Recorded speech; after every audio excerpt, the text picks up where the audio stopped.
प्यारे विद्यार्थियों, पिछले वीडियो लेक्चर में हम भारतीय संस्कृति की प्रमुख विशेषताओं पर चर्चा कर रहे थे। आज हम उसी चर्चा को आगे बढ़ाते हुए अन्य प्रमुख विशेषताओं पर बात करेंगे। भारतीय सभ्यता और संस्कृति की विशेषताओं में हमने बात की थी। भारतीय संस्कृति दुनिया की प्राचीन संस्कृतियों में से एक है और ये निरंतर आज तक बनी हुई है और आध्यात्मिकता और ग्रहणशीलता भी इसकी प्रमुख विशेषताओं में से है। साथ ही साथ समन्वयवादिता अर्थात इस संस्कृति ने अन्य संस्कृतियों को भी धीरे धीरे अपने में घोल लिया है और साथ ही साथ भारतीय सभ्यता और संस्कृति पर धार्मिक सहिष्णुता की छाप भी देखी जा सकती है। इस प्रकार भारतीय सभ्यता और संस्कृति की एक और महत्वपूर्ण विशेषता है विश्व बंधुत्व की भावना, अर्थात भारतीय सभ्यता और संस्कृति में व्यष्टि के स्थान पर समष्टि को महत्व दिया गया है। इस संस्कृति का दृष्टिकोण विशुद्ध मानवतावादी है। घर, समाज, प्रदेश, देश सारी ही सीमा प्राचीरों को लांघकर मनुष्य मात्र और जीव मात्र की सहायता करना, रक्षा करना तथा कल्याण की भावना रखना भारतीय संस्कृति की निजी विशेषता है। सब सुखी हो, सभी स्वस्थ रहे, यही भारतीय संस्कृति का उद्घोष है। संस्कृत में कहा गया है, सर्वे भवन्तु सुखिनः, सर्वे सन्तु निरामयाः, सर्वे भद्राणि पश्यन्तु, मा कश्चित् दुःखभाग् भवेत्। केवल मनुष्य ही नहीं अपितु पशु पक्षियों तक के निरंतर कल्याण की दृष्टि से पंच यज्ञों में भूत यज्ञ भी शामिल किया गया है। अर्थात भारत का प्रत्येक मनुष्य अपने स्वयं का उदर पालन के साथ साथ अन्य छोटे छोटे जीव जंतुओं का भी निरंतर ध्यान रखते हैं। जैसे रोजाना कुत्ते को या गाय को रोटी देना, चींटियों को जो है उनका भोजन जो है रोजाना डालना, ये अपने कल्याण के साथ साथ अन्य जीवों के कल्याण की भावना से प्रेरित है। सभी जीवों के कल्याण की कामना के साथ साथ सभी में परस्पर सौहार्द एवं बंधुत्व का प्रतिपादन भी भारतीय संस्कृति में किया गया है। ये मेरा है, ये पराया, ये गणित तो शूद्र बुद्धि का होता है। जो सहज मानवीय गुणों से संपन्न है उसके लिए तो संपूर्ण वसुधरा अपना ही परिवार है, सभी जन अपने ही कुटुंबी है।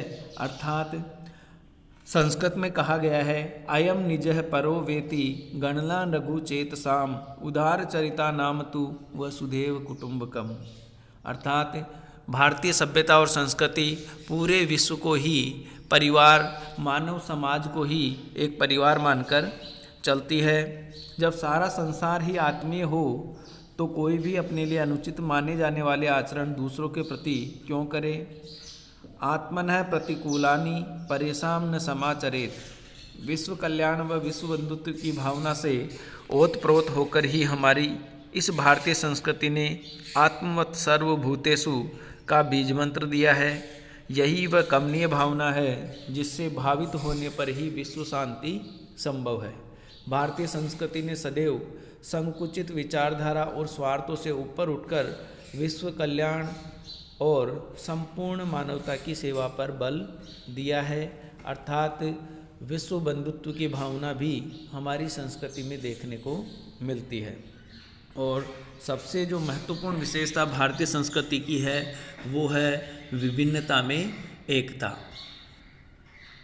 अगर हमारे भारत को ऊपरी तौर से देखा जाए तो विभिन्न प्रकार की विभिन्नताएं यहाँ पर देखने में आएगी। भौगोलिक दृष्टि से देखा जाए तो भारत में कहीं पर पर्वत है, कहीं पर मैदानी भाग है, तो कहीं पर रेगिस्तान है और कहीं पर पठार है।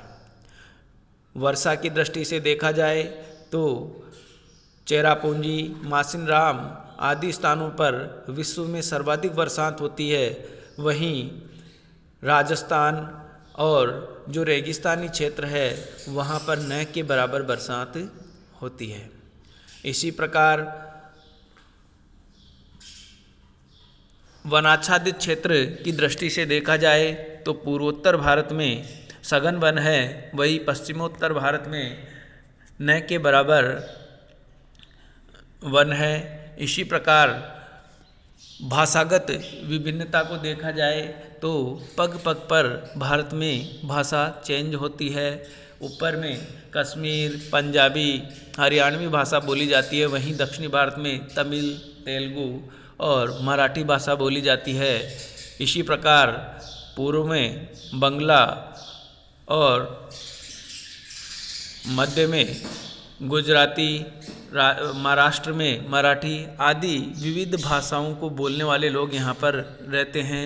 वेशभूषा को देखा जाए तो अलग अलग क्षेत्र के लोगों की वेशभूषा भी यहाँ पर अलग अलग है। धार्मिक दृष्टि से देखा जाए तो भारत में हिंदू, मुस्लिम, सिख, ईसाई, पारसी, बौद्ध, जैन आदि विविध धर्मावलंबी लोग यहाँ पर रहते हैं। खान पान की दृष्टि से भी संपूर्ण भारत में अलग अलग प्रकार के व्यंजन बनाए जाते हैं, अर्थात ऊपरी तौर से देखा जाए तो भारत में विभिन्नताएं स्पष्ट तौर पे नज़र आती है, परंतु फिर भी इन विभिन्नताओं में भी मौलिक रूप से एकता दिखाई देती है। जैसे भौगोलिक दृष्टि से भारत अलग अलग प्रकार के क्षेत्रों से व्याप्त है, परंतु प्रकृति ने भारत भूमि को एक देश के रूप में नवाजा है या बनाया है।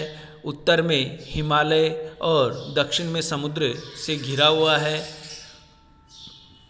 और प्राचीन भारतीय साहित्य में भी संपूर्ण क्षेत्र को एक देश भारत के नाम से पुकारा है। विष्णु पुराण में कहा गया है, उत्तरम यत् समुद्रस्य हिमाद्रश्चैव दक्षिणम वर्ष तद भारत नाम भारती यत्र संतति, अर्थात संपूर्ण धरा को एक देश के नाम से पुकारा गया है। विभिन्न विभिन्नताओं के होते हुए भी जो है संपूर्ण भारत को एक भूमि के रूप में देखा गया है।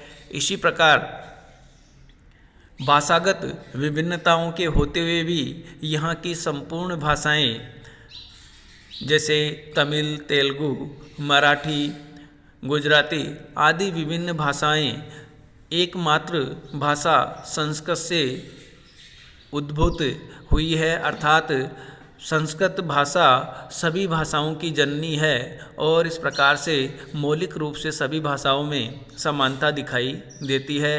राजनीतिक दृष्टि से देखा जाए तो प्राचीन काल से ही यहाँ के भारत के, हालांकि भारत छोटे छोटे भागों में बटा हुआ था, परंतु प्रत्येक राजा का उद्देश्य सम्राट, एकराट बनने का था, अर्थात संपूर्ण भारत भूमि को जीतकर अपने शासन में, अपने नियंत्रण में लेने का प्रयास यहाँ पर प्राचीन काल से ही रहा है। और भारत भूमि के विभिन्न क्षेत्रों को विदेश के रूप में यहाँ पर कभी नहीं उद्बोधित किया गया है। संपूर्ण भारत भूमि को एक देश ही माना गया है। मध्यकाल में भी, प्राचीन काल में मौर्य सम्राटों के द्वारा और गुप्त सम्राटों के द्वारा इसके एकीकरण के लिए प्रयास किए गए हैं। वहीं मध्यकाल में मुग़ल बादशाह अकबर के समय भी इसके एकीकरण के प्रयास किए गए। हालांकि अंग्रेज़ों के समय में इसका राजनीतिक एकीकरण बहुत अर्थों में सफल हुआ और उसके बाद में यहाँ पर स्वतंत्रता आंदोलन हुआ और उस स्वतंत्रता आंदोलन में भारत भूमि के सभी हिस्सों से स्वतंत्रता प्रेमियों ने भाग लिया और वर्तमान में उन्हीं के प्रयासों से भारत आज़ाद हुआ और संपूर्ण भारत में एक सी राजनीतिक व्यवस्था स्थापित की गई। तो इस प्रकार से भारत में राजनीतिक एकता भी दिखाई देती है। इसी प्रकार विभिन्न वेशभूषाओं, अलग अलग परिधानों के होते हुए भी उन सबके पीछे की जो मूल भावना है, अपने को सभ्य व सुसंस्कृत दिखाना, शालीन दिखाना, वो सब भी एक है। इस प्रकार अनेक विभिन्नताओं के होते हुए भी जो है विभिन्नता में एकता हमारे देश में दिखाई देती है। इस प्रकार भारतीय सभ्यता और संस्कृति की ये भी एक महत्वपूर्ण विशेषता है, विभिन्नता में एकता। धन्यवाद।